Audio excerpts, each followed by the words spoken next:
Sin duda alguna, el movimiento amplio de las mujeres y el feminismo desde la década de los 70 ha tenido sus primeros resultados, pero no todos han sido exitosos, porque tenemos retrocesos. Recuerdo aquella vez, en 1979, cuando estuvimos en la Cámara de Diputados y exigimos en ese entonces, yo era una niña, ¿verdad?,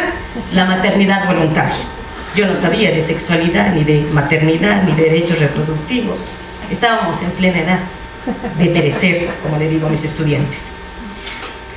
Marta Lamas, Marcela Lagarde, entonces, en el grupo de las leonas, cantaban canciones que yo no entendía, pero que ahora, con esa mirada histórica, comprendo y las ubico en su contexto. Otras universitarias poblanas, con las cuales asistí, entre ellas Clara Ureta, y otras más, que si las enuncio me van a decir que falté, mejor prefiero dejar a Clara Ureta, que en ese entonces era la secretaria de Asuntos Femeniles de Utuaco. Se gritaban a coro: el cuerpo es nuestro, no somos propiedad de nadie. Y uno decía, ¿qué significa eso? En ese entonces, pues, las tachaban de locas, o nos tachaban de locas, porque ya andaba yo en esas revueltas. En ese contexto, la década de los 80, pues,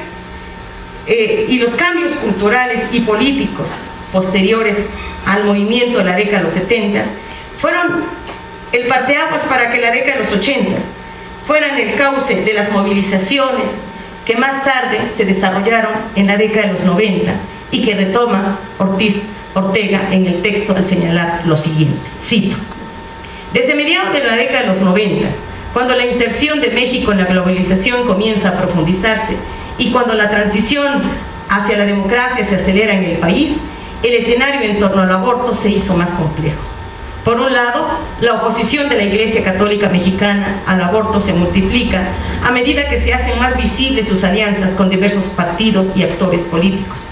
Al mismo tiempo, se fortalecen posiciones feministas debido al arraigo de la laicidad en México y por ello la lucha entre iglesia y movimientos sociales se vuelve más encarnizada, debido a que las movilizaciones feministas contradicen la doctrina moral de la Iglesia que otorga derecho a los fetos desde el momento de su concepción, pero también porque los movimientos a favor de la despenalización cada día incluyen un mayor número de actores sociales comprometidos con la democratización de la vida política y pública de México, tanto al interior como al exterior de la propia Iglesia, y que por ende cuestionan la moral de una institución que no protege a las mujeres, que enfrentan condiciones muchas veces de muerte y enfermedad al practicarse el aborto. Por tanto, puede decirse que en el debate en torno al aborto no solo tiene dimensiones religiosas, morales, sociales o éticas, sino metapolíticas.